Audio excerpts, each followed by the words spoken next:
lo que tiene que ver también con esto de empezar a dejar de fumar. Para aquellos que han tomado la decisión, están ahí o de pronto quieren escuchar la información, viene muy bien. ¿Cómo te va, Martín? Buenas tardes, un placer. Gracias también por sumarte a este espacio y acercarte a los estudios de Radio Mega. Hola, Vani, buenas tardes. Bueno, muchas gracias por la invitación y bueno, felicitaciones por este espacio, totalmente necesario. Gracias. Y bueno, buenas tardes también a todos los oyentes que están prendidos a la radio.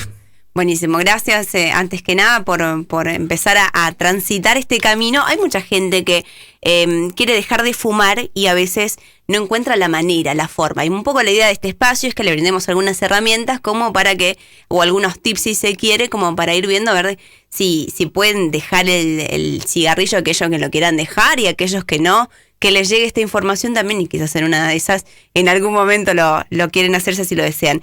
Martín, hay muchas preguntas en base a esto. Vamos a tenerte martes de por medio, así que la gente aproveche. 15 46 40 37 es el número de WhatsApp. Si tenéis alguna duda, nos mandás un mensajito y aprovechás y vamos a ir transitando diferentes temas porque es muy amplio.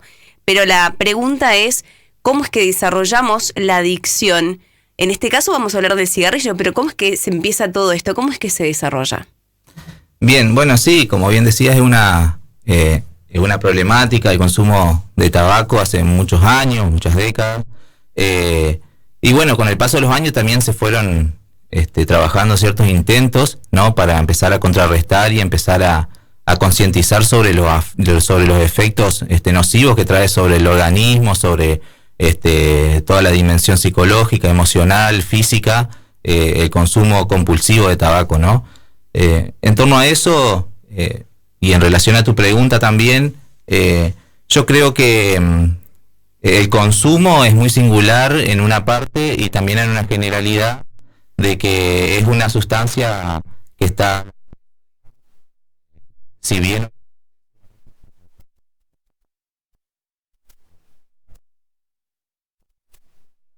tratan de concientizar sobre el efecto que eso produce, nos falta más que tomar un paquete de cigarrillo y te dice que causa ciertas enfermedades y que también que tiene afecciones en distintas áreas, a nivel psicológico, físico, neuronal.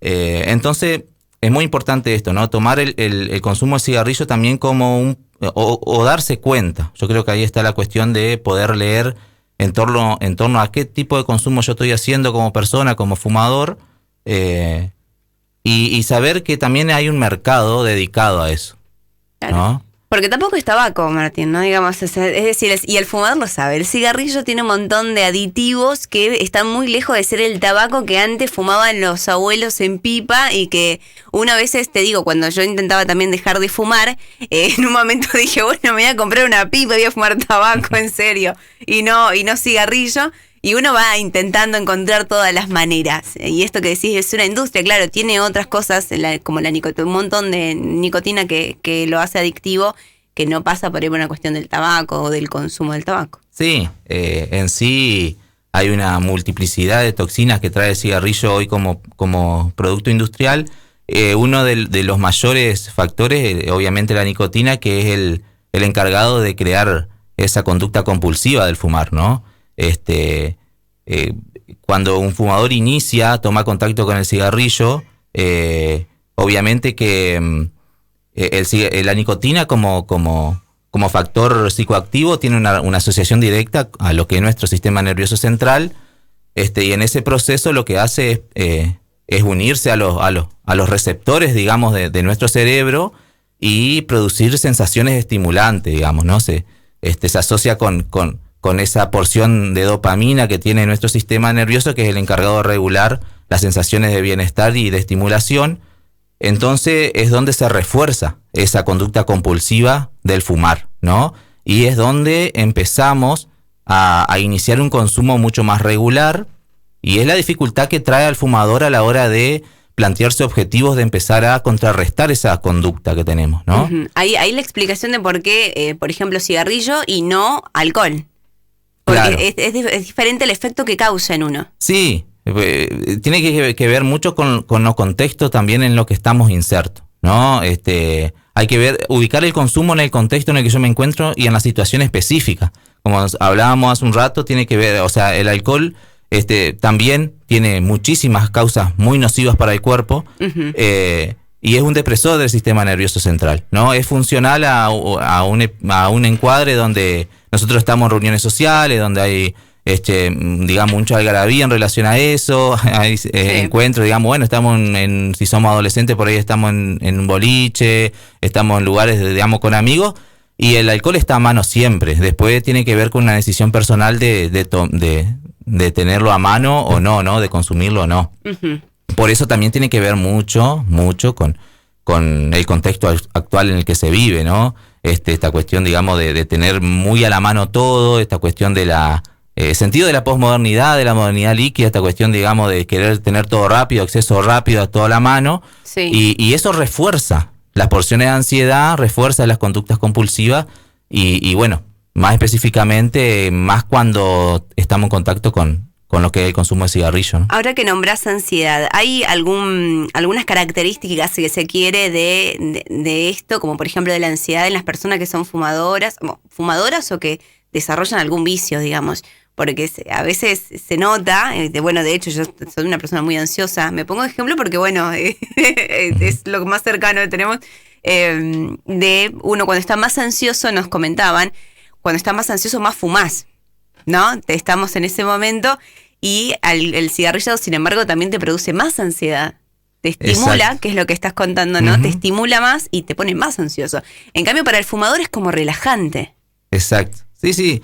En realidad es como que nosotros asociamos a veces cuando uno está, como decís, en situaciones de mucha ansiedad o en periodos de mucha ansiedad, asocia a fumar un cigarrillo con el objetivo de querer relajarse, de tranquilizarse, y el efecto termina siendo el contrario, ¿no? Porque el cigarrillo, como decíamos, tiene esta cuestión, digamos, del factor de la nicotina, y lo que hace es acelerarnos, Nos ¿no? acelera. Ujú. Acelerar, digamos, nuestro ritmo cardíaco, también la frecuencia de nuestra respiración, porque obviamente eso tiene una asociación directa, una afectación directa el humo del cigarrillo a nuestros pulmones, y los pulmones necesitan trabajar mucho más rápido para lograr oxigenar ese oxígeno en sangre que necesitamos, ¿no? Entonces, lejos, digamos, de producir una sensación de relajación, no, o de bajar esa porción de ansiedad, es como que nos mantiene en ese nivel o aún más progresivamente, ¿no? Más intenso. La adicción, en este caso del cigarrillo, estamos hablando al principio cuando decíamos cómo se origina la adicción. ¿Tiene que ver con esta quizás imposibilidad del momento de decantar la situación actual, los problemas, el contexto, etcétera, etcétera, por otro lado? Sí, justamente, yo creo que ahí está el interrogante, ¿no? De poder, de que cada fumador, en la situación y en la trayectoria particular que él hace consumo de ese cigarrillo, en la frecuencia en que lo hace, empezar a pensar cómo funciona ese consumo en nosotros, ¿no? Y esta cuestión, digamos, de cómo nos relacionamos con ese consumo que nosotros estamos haciendo, dónde se asocia, en qué momentos, digamos, de nuestra vida, en nuestra cotidianidad, si se asocia en los lugares donde yo trabajo, si se asocia por fuera de los lugares digamos, los lugares donde yo circulo durante el día, en qué momento poder determinar en qué momento se asocia la necesidad de la conducta compulsiva del cigarrillo. Muchas veces cuando hay un proceso ya de dependencia, es como que el fumador tiende como a invisibilizar cuándo fumó el último cigarrillo, o si lo hizo recién, o si fumó el último a la media hora, y es muy difícil llevar la frecuencia de las cantidades. Pero en los inicios muchas veces está bueno darse cuenta cómo funciona así en los momentos de mucha alegría o mucha satisfacción por algo, por alguna situación cotidiana que nos produce mucha satisfacción, y ahí se asocia la conducta del fumar, o en los momentos donde nosotros tenemos porciones de angustia o de situaciones de mucho estrés donde no podemos canalizar por otro lado, y ahí es donde viene la sensación del querer fumar, ¿no? Eso es lo que hablábamos cuando decimos que el consumo de cigarrillo es general para todos los fumadores, pero la particularidad tiene que ver qué uso hago yo del cigarrillo, ¿no? En cada persona es muy particular, se asocia de modos muy diferentes, los inicios fueron diferentes, puede haber intento de haberlo dejado, quizá periodo de haberlo dejado y no lo lograron, porque también tiene que ver con esto, con el contexto particular en el que yo estoy, por los lugares donde frecuento, con los episodios también emocionales y psicológicos. Está como muy ligado a eso, Martín, ¿no? Claro, hay un entramado que es necesario desmenuzarlo, ¿no? Ponerlo sobre la mesa y ver toda esa trayectoria desde el inicio hasta hoy. ¿En qué etapa yo me encuentro? ¿Es una etapa social del consumo? Que yo lo hago en lugares, digamos, donde me encuentro con otros, por fuera de casa, que no fumo cuando estoy solo, o lo hago cuando estoy solo. Y después empezar a ver y a tomar conciencia de las señales de alarma que eso me va dejando, ¿no? Y las señales de alarma son muy importantes, más que nada porque se relacionan con estos efectos sobre el cuerpo, ¿se entiende? Uh-huh. No sé, empecé a desarrollar instancias de trastorno de la ansiedad, por algún modo decirlo, un cuadro de trastorno de ansiedad, y no sé por qué, ¿no? Empezar a interrogarnos, ¿y cómo viene el consumo de cigarrillo en torno a eso? ¿Qué frecuencia yo estoy haciendo? ¿Aumentó? ¿Disminuyó? ¿Cómo ayudó eso? ¿Ayudó a que esto se desarrolle o no? Bueno, es un poco eso, pero bueno, si querés podemos ir paso a paso. Sí, eso es amplio. Uh-huh. Pero te seguía en esto de, bueno, pensarnos a nosotros como fumadores en dónde estamos parados, cómo en el contexto, en el momento en el que se está fumando esto que decías, y el cuánto. ¿Tiene significancia cuánto fumamos? Sí, yo creo que obviamente las porciones, digamos, en el tabaquista, digamos, la persona que consume el cigarrillo, la frecuencia y las cantidades son muy relevantes. Son muy relevantes porque a la hora de desarrollar cuadros, digamos, de dependencia de esa nicotina, que es como decíamos, la encargada de desarrollar ese efecto, digamos, ¿no? Ese efecto crónico, podríamos decir, dependiente de esa sustancia, tiene que ver las porciones y la frecuencia con la que yo realizo el consumo de cigarrillo. Es decir, no es lo mismo tener un consumo de un paquete de 10 cigarrillos uh-huh. en el día que consumir 2 paquetes de cigarrillos, donde la frecuencia es mucho más repetitiva, donde se refuerza la conducta compulsiva mucho más rápido durante el día. Entonces nuestro sistema nervioso, mediando con los neurotransmisores que asocian esta conducta compulsiva, notan que esa señal, digamos, que yo le estoy dando es con una frecuencia de, ponerle 15 minutos o 20 minutos, y si yo no lo hago, hay algo ahí que empieza a alarmarse, ¿viste? Que el sistema nervioso, mediante estos neurotransmisores, empieza a pedirte esa porción, digamos, que deja la nicotina, esa sensación del estímulo, digamos, ¿no? Que produce el cigarrillo. Ahora, uno lo piensa así y para todos los fumadores lo ven capaz un poco lejano esto y un gran desafío. Sí. Dejar de fumar. ¿Cómo podemos comenzar a repensarnos en cuanto al consumo de cigarrillo para ir de a poco intentando dejar el cigarrillo? ¿Cómo es esto? ¿Es de a poco? ¿Es de golpe? Sí, bueno, hay muchas experiencias que han sido muy satisfactorias en dejarlo de golpe, después de muchos años de consumo. Son muy particulares, por eso te digo, es muy particular. En cada uno. En cada uno. Uh-huh. Uno dice, ¿cómo? Pero si, no sé, mi tía fumó 30 años y de un momento para otro dijo, este es mi último cigarrillo, sí. Y lo dejó. Pero yo creo que detrás de toda esa conducta hay una evaluación, ¿no? Hay una toma de conciencia, hay una observación del que fuma, una observación que tiene que ver con el núcleo primario que lo rodea. Es muy importante, la red de apoyo que tiene el fumador es muy importante. Las señales de alarma en torno a cómo me afectó en todos estos años de consumo. La disminución, digamos, del oxígeno, no sé, salgo a caminar y me canso, o camino 2 cuadras y tengo que estar parando, descansando. Esas son señales de alarma. Las horas de sueño. Las horas de sueño también de una persona que tiene una dependencia al tabaco es distinta a alguien que no fuma o que fuma muy poco.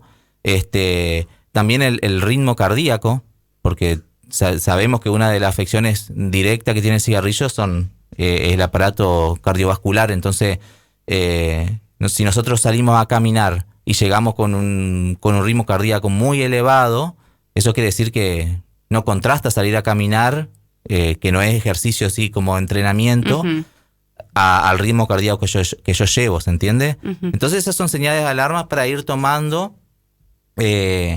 Y bueno, y como te decía... El contexto, esto que se escuchaba mucho, yo en el taller que le comentaba a Hugo, participé, sí. La mayoría, o en gran parte, hacía mucho hincapié de que se lo pedía a la familia en general. Sí. Y más que nada porque hoy, con todas las investigaciones que se han hecho sobre el consumo de tabaco, el fumador pasivo hoy, digamos, recibe las mismas cantidades, digamos, de toxinas y de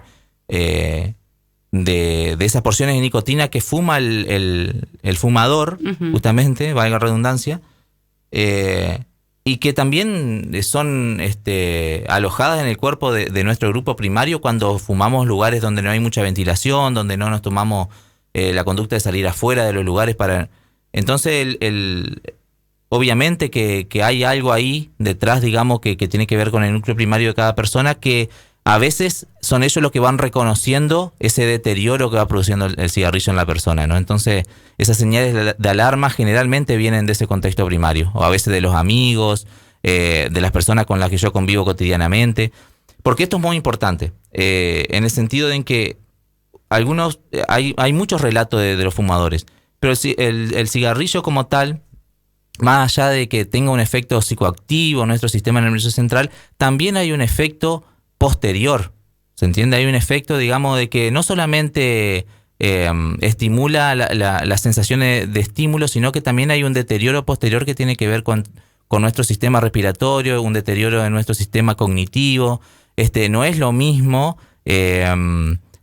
fumar en periodos muy alejados o en ciertas etapas, en etapas sociales, que donde hay una dependencia ya fisiológica, ¿no? Donde ya los efectos del cigarrillo empiezan a notarse tanto a nivel respiratorio, a nivel cognitivo, en las horas de sueño, en nuestras horas de descanso, en las horas, digamos, donde yo realizo actividades físicas y no puedo llegar al objetivo. Entonces son señales de alarma que cuesta, es un proceso tomar conciencia de eso.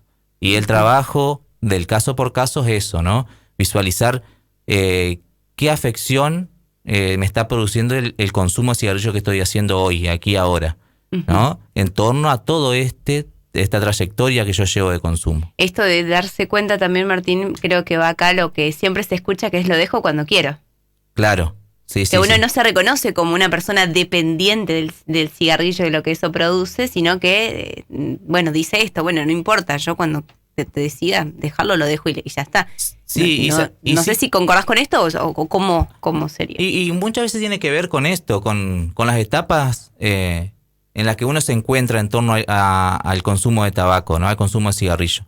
Es muy probable que si estamos en una etapa social donde no hay una cronicidad, donde no hay una dependencia y nuestro sistema no crea una tolerancia a esa sustancia, es muy posible que nosotros podamos regular los periodos en que yo fumo o dejo de hacerlo. ¿Se entiende?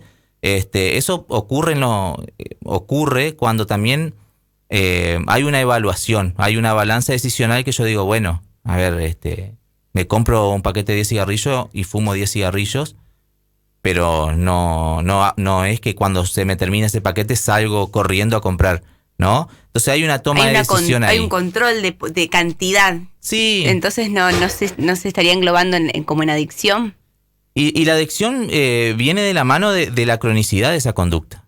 Es muy difícil sostener un uso regular de una sustancia tan psicoactiva como la nicotina, digamos. Cuando desarrollas la adicción no tenés control de la cantidad. Claro. Fumás 1, 2, 3. Sí, o sea. Tiene que ver con eso, ¿no? Con la etapa en la que yo me encuentro en torno a ese consumo. ¿Cómo yo dialogo con esa sustancia? ¿En qué momentos aparece la sensación de fumar? Si es inmediato, apenas yo tiro el cigarrillo y ya aparece la sensación de querer prender otro, o si hay un periodo donde yo puedo regular qué cantidad fumar.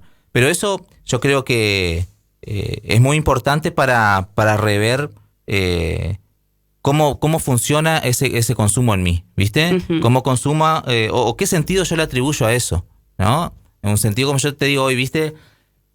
Hablábamos de esta cuestión, digamos, del consumo de cigarrillo a veces como recompensa. ¿viste? Te trabajé todo el día. Claro, o bueno, o estuve realizando una tarea donde no podía consumir cigarrillo, que estaba en espacio cerrado, no quería irme afuera, porque priorizaba lo que estaba haciendo. Entonces termino de hacerlo, salgo y bueno, digo, bueno, ahora sí me voy a fumar un cigarrillo, y que terminé con lo claro, que yo entendía prioritario. Y viene algo, ahí funciona como recompensa de algo, ¿se entiende? Uh-huh.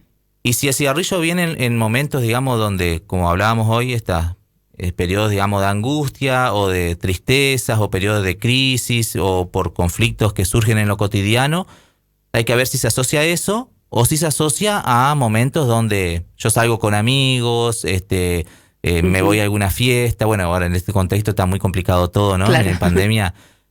También es otro factor a tomar el encuadre de consumo, pandemia. ¿No? Sí, sí. Uh-huh. Otro factor porque también nos obligó a romper ciertos esquemas, ciertas conductas, ¿no? Antes uno estaba muy asociado a muchos encuentros con otros y esto de las restricciones de las reuniones y demás es como que lo obligó al fumador a tener que fumar a veces solo en su casa, y no sé si es el sentido que le atribuye a ese consumo. No sé si el bienestar viene por ahí el hecho de fumar solo.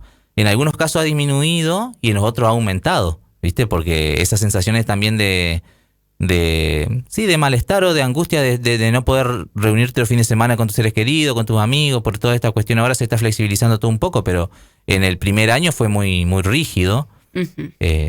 Y bueno, creo que revisar eso en el caso por caso, ahí es donde nosotros podemos notar cuál sería la etapa en la que se encuentra el fumador según el estado de ánimo en que se asocia, ¿no? Que eso uh-huh. Creo que es lo más importante. Ahí la tarea entonces, y ya para comentarte en el cierre, el comentario de un oyente que nos envía que dice: hola, yo empecé a fumar cuando tenía 13 años y tengo 43. Y hace 2 años me dio que lo dejé porque si seguía iba a morir y ahora que tengo problemas de salud, pero por suerte lo dejé. El susto.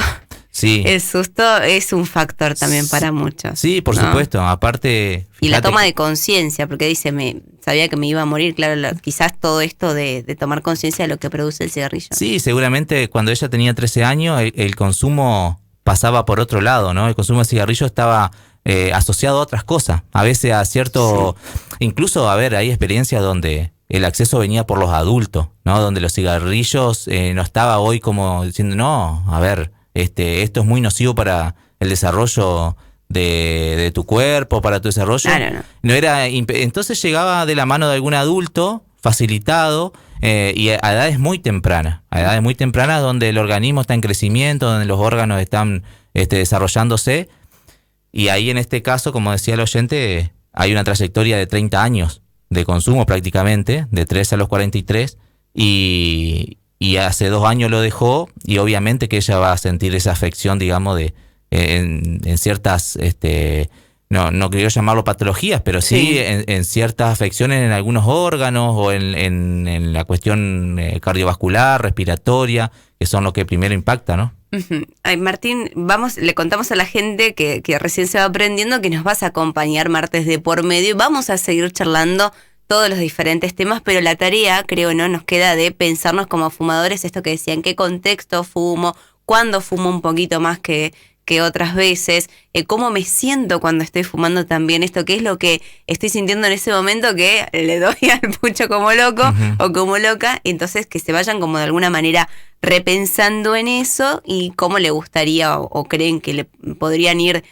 haciendo el esfuerzo para dejar de fumar y después lo tomamos el otro martes. Sí, yo creo que como para ir cerrando y adhiero a lo que decías, creo que tiene que ver con el revisar esa conducta justamente, esa última conducta de cuáles son los momentos en lo que mayormente se da la conducta compulsiva del fumar, ¿no? Eso por un lado. Y por otro, que es uno de las instancias o los intentos para empezar a dejar de fumar, que tiene que ver con alterar ese circuito repetitivo, ¿no? Si yo empiezo a darme cuenta en los momentos donde más yo hago uso del cigarrillo, empezar a alterarlo, alterarlo quiere decir a modificar, ¿no? A reemplazar la toma, digamos, el consumo de ese cigarrillo y reemplazarlo por otro que me dé esa satisfacción o ese estímulo, uh-huh. digamos, que es uno de los mecanismos que por ahí se trabajan cuando se trabaja con fumadores, de sustituir ese consumo de nicotina, ¿no?